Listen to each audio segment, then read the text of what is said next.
Good morning everyone. आज आपको हम मेसोमेरिक इफेक्ट या रेजोनेंस के बारे में बताएंगे। ये काफ़ी इम्पोर्टेंट टॉपिक है आपके केमिस्ट्री के लिए। इम्पोर्टेंट ही नहीं, मैं जोर देकर कह रहा हूँ, ये काफ़ी ज़्यादा इम्पोर्टेंट है। इस फैक्ट को थोड़ा सा आपको बहुत ही बारीकी से समझने की ज़रूरत। तो आइए देखते हैं मेसोमेरिक इफेक्ट या रेजोनेंस है क्या। मेसोमेरिक इफेक्ट या दूसरे शब्दों में इसको रेजोनेंस कहा जाता है। आइए आपको समझाते हैं मेसोमेरिक इफेक्ट और रेजोनेंस है क्या, है ना। तो मेसोमेरिक इफेक्ट या रेजोनेंस समझने के लिए आपको दो चीज पहले समझना होगा बेसिक। एक को कहते हैं कंजुगेटेड डाइन, इसके मीनिंग को समझना होगा। कंजुगेटेड डाइन कहते किसे हैं? Alternate single and double bond.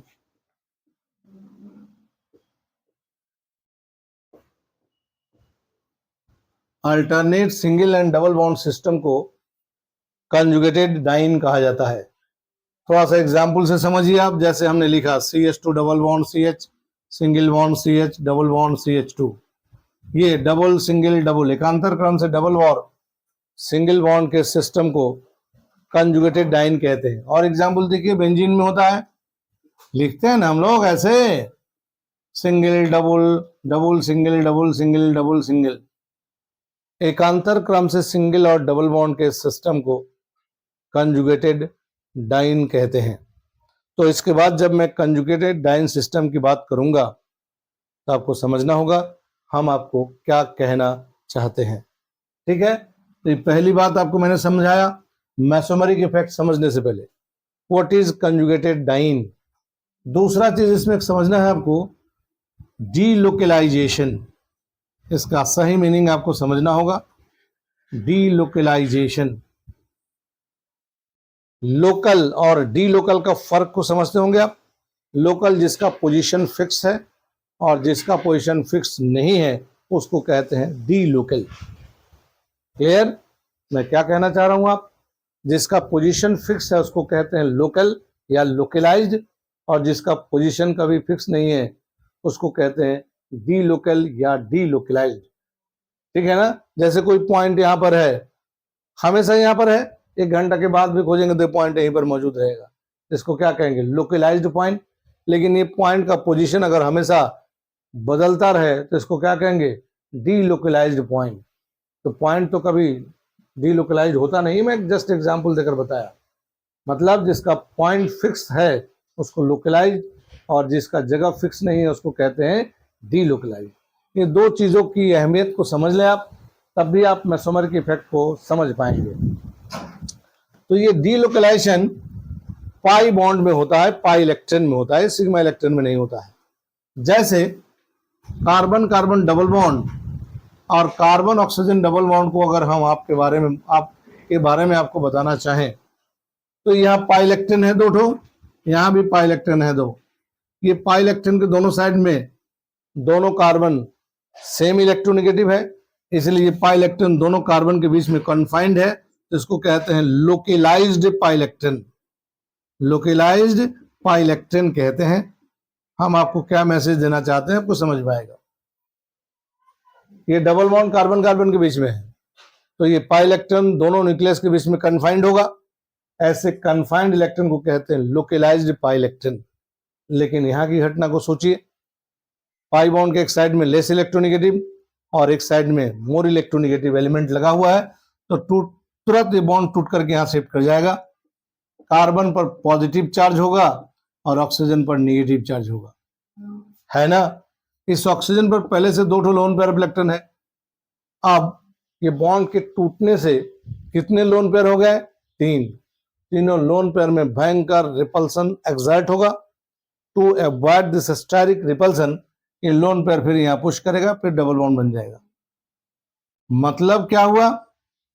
ये पाई बॉन्ड और इस पाई बॉन्ड में क्या फर्क है? ये पाई इलेक्ट्रॉन दोनों न्यूक्लियस के बीच में हमेशा कन्फाइंड है, लेकिन ये पाई इलेक्ट्रॉन कन्फाइंड नहीं है। कभी दोनों के बीच में है, कभी ऑक्सीजन के पास है, फिर दोनों के बीच में है, कभी ऑक्सीजन के पास है। तो इसका पोजीशन फिक्स है और इसका पोजीशन फिक्स नहीं है। ऐसे पाई इलेक्ट्रॉन को कहा जाता है delocalized pi electron. Clear? क्या बोलते हैं? Delocalized pi electron. तो लोकलाइज्ड और डी लोकलाइज्ड का फर्क आप समझ गए। पाई बॉन्ड के दोनों साइड में लगे हुए सिमिलर एलिमेंट अगर हो तो ये पाई इलेक्ट्रॉन यूजुअली लोकलाइज्ड होता है, लेकिन दोनों अगर डिफरेंट इलेक्ट्रोनेगेटिव हो, एक लेस और एक मोर, डेफिनेटली डी लोकलाइजेशन डेवलप होगा। मतलब पाई इलेक्ट्रॉन दो न्यूक्लियस के बीच में अगर कन्फाइंड है तो उसको कहते हैं लोकलाइज्ड पाई इलेक्ट्रॉन, जब कन्फाइंड नहीं रहे तो उसको कहते हैं डी लोकलाइज्ड पाई इलेक्ट्रॉन। तो दोनों ही बातों का अहमियत आप समझ गए। जो कंजुगेटेड डाइन किसे कहते हैं और डी लोकलाइजेशन किसे कहते हैं, और इसी बात की जरूरत है हमें मेसोमेरिक इफेक्ट समझने में। तो आइए अब आपको मेसोमेरिक इफेक्ट हम समझाने का प्रयास करते हैं। पहले समझ लें और उसके बाद उसको डिफाइन करेंगे हम लोग मेसोमेरिक इफेक्ट है क्या। तो कहता है कोई कंजुगेटेड डाइन सिस्टम हो, ऐसा कंजुगेटेड डाइन सिस्टम के बारे में मैंने आपको बताया है, और इस कंजुगेटेड डाइन सिस्टम के साथ कोई इलेक्ट्रॉन विड्रॉइंग या रिलीजिंग ग्रुप लगा हुआ हो। मेसोमेरिक इफेक्ट होने के लिए कंडीशन अप्लाइड है, कंजुगेटेड डाइन सिस्टम के साथ कोई इलेक्ट्रॉन विड्रॉइंग या इलेक्ट्रॉन पुशिंग ग्रुप लगा हुआ होना चाहिए। जैसे ही कंजुगेटेड डाइन सिस्टम ये बात होगी, ये पाई इलेक्ट्रॉन लोकलाइज्ड था, ये भी पाई इलेक्ट्रॉन लोकलाइज्ड था। क्यों? दोनों साइड में लगे हुए दोनों एटम सेम इलेक्ट्रोनेगेटिव है, तो इलेक्ट्रॉन क्लाउड को दोनों के बीच में कन्फाइंड होना चाहिए। लेकिन जैसे कंजुगेटेड डाइन सिस्टम से कोई इलेक्ट्रॉन विड्रॉइंग या रिलीजिंग ग्रुप लगा हो तो ये पाई इलेक्ट्रॉन जो लोकलाइज्ड था अब लोकलाइज्ड नहीं रहेगा। क्यों? कहां से ड्राइविंग फोर्स जनरेट होता है? आइए देखें। ये क्लोरीन के पास तीन तीन ठो लोन पेयर ऑफ इलेक्ट्रॉन है ना। स्टेरिक रिपल्सन महसूस कर रहा है, strong steric repulsion due to lone pair, 3 lone pairs. यहाँ हम कह सकते हैं 3 ठो लोन पेयर के चलते high density of electron create हुआ, और ये कार्बन अनसैचुरेटेड है तो ये कार्बन डबल बॉन्ड से जुड़ा हुआ तो अनसैचुरेटेड कहेंगे। इलेक्ट्रॉन की डिफिशियंसी है, low density of electron develop हुआ। हाई डेंसिटी है और ये क्या है जी? Low density. Electron high density से लो की तरफ मूव करेगा ना, तो जैसे ये अनसैचुरेटेड कार्बन को देखा, ये अपने पेयर ऑफ इलेक्ट्रॉन को यहाँ पुश किया। ड्राइविंग फोर्स कैसे जनरेट हुआ जरा सोचिए। क्लोरीन के पास 3 ठो लोन पेयर ऑफ इलेक्ट्रॉन है, हाई डेंसिटी ऑफ इलेक्ट्रॉन, ये कार्बन अनसैचुरेटेड है, लो डेंसिटी ऑफ इलेक्ट्रॉन। तो इलेक्ट्रॉन, जाहिर सी बात है, इलेक्ट्रॉन हाई डेंसिटी से लो की तरफ डाइवर्ट होगा। तो इस स्टेरिक रिपल्सन से बचने के लिए जैसे इसको मौका मिला, इलेक्ट्रॉन को यहाँ पुश किया सो दैट इसका अनसैचुरेशन खत्म हो जाए। होगा कि नहीं होगा बाद में देखेंगे। हालात क्या बनते हैं इस मॉलिक्यूल को ये देखना है हमें। तो जैसे इलेक्ट्रॉन पुश किया, यहाँ डबल बॉन्ड बनने की प्रक्रिया शुरू हो जाएगी। जैसे ही डबल बॉन्ड बनेगा, इस कार्बन की वैलेंसी हो जाएगी 5।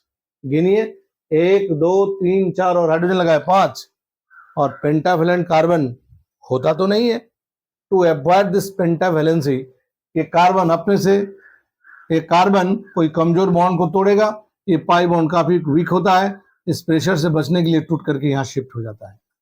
फिर सुनाता हूं मैं। यहाँ 3 ठो लोन पेयर के चलते high density of electron develop हुआ, और ये कार्बन अनसैचुरेटेड है, लो डेंसिटी ऑफ इलेक्ट्रॉन। तो इस स्टेरिक रिपल्सन से बचने के लिए इलेक्ट्रॉन को यहाँ पुश किया, डबल बॉन्ड बनना शुरू हुआ। जैसे डबल बॉन्ड होगा, ये कार्बन होगा पेंटावेलेंट।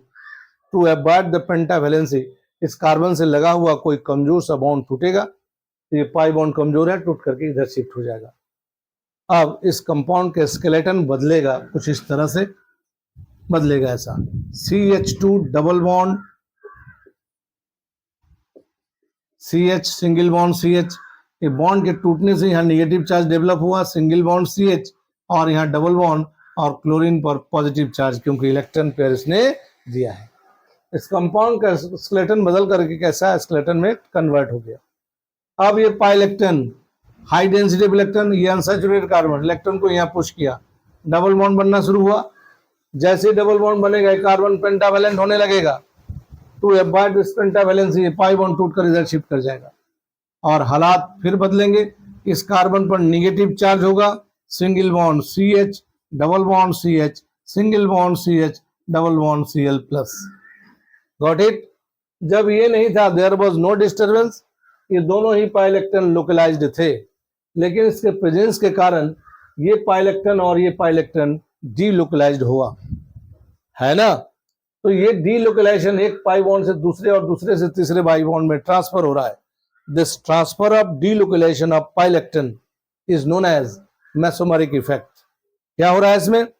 ये डीलोकलाइजेशन पाइलेक्टन का एक पाई बॉन्ड से दूसरे पाई बॉन्ड, फिर तीसरे पाई बॉन्ड, फिर चौथे पाई बॉन्ड में ट्रांसफर हो रहा है। तो हम कह सकते हैं the transfer of delocalisation of pi electron from one pi bond to another pi bond in a conjugated diene is known as mesomeric effect. तो इसको हम डिफाइन करेंगे कैसे? कहता है द ट्रांसफर ऑफ डीलोकलाइजेशन। क्या ट्रांसफर हो रहा है? Transfer of delocalisation. डीलोकलाइजेशन शब्द का मीनिंग मैं बता चुका हूं आपको। The transfer of delocalisation of pi electron from one pi bond to another pi bond to another pi bond in a conjugated diene system. Conjugated diene system. The transfer of delocalization of pilectin. Pi bond का transfer नहीं, पाइलेक्टन का transfer होगा। अब आपको समझना होगा पाइलेक्टन कहते किसे हैं, थोड़ा सा पेशेंस रखें, आपको हम बताएंगे पाइलेक्टन क्या होता है। तो पहले डिफिनेशन को हम लोग समझें। The transfer of delocalisation of pi electron from one pi bond to another pi bond in a conjugated diene system is known as mesomeric effect. Mesomeric effect, या दूसरे शब्दों में इसको रेजोनेंस भी कहते हैं। Got it? क्या हो रहा है? पाइलेक्टन का डीलोकलाइजेशन एक पाई बॉन्ड से दूसरे पाई बॉन्ड और दूसरे से तीसरे पाई बॉन्ड में जो ट्रांसफर होता है, this transfer of delocalisation of pi electron from one pi bond to another pi bond in a conjugated diene system is known as mesomeric effect और रेजोनेंस। तो मेसोमेरिक इफेक्ट और रेजोनेंस को और भी बेहतर ढंग से समझने के लिए इसके फीचर को समझना जरूरी है। ये डेफिनेशन में सारी बातों को समाहित करना संभव नहीं होता है, इसलिए आपको इसके फीचर्स को समझना ज्यादा जरूरी है। तो आइए हम इसका फीचर्स बताएं, जिससे आप मेसोमेरिक इफेक्ट को और भी बेहतर ढंग से समझा सकते हो आप। ठीक है, तो फिर अगले एपिसोड में हम आपको इसका फीचर्स बताएंगे। Thank you.